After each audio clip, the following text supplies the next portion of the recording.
Pouvoir d'achat en berne, insécurité de l'emploi ou encore hausse du prix de l'énergie, les manifestants se sont rassemblés ce matin pour exprimer un véritable ras-le-bol. Nous sommes ici également pour dénoncer une situation qui devient insupportable.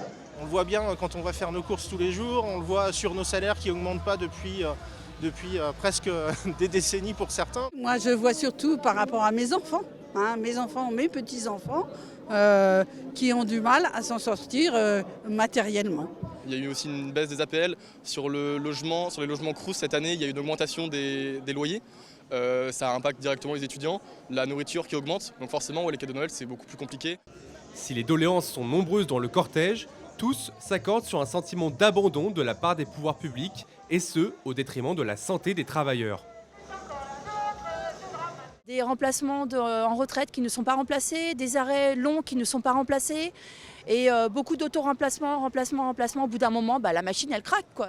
Malgré l'appel à la mobilisation lancé par la CGT, la FSU et Solidaire, tous les syndicats n'ont pas battu le pavé, une absence regrettée par certains manifestants.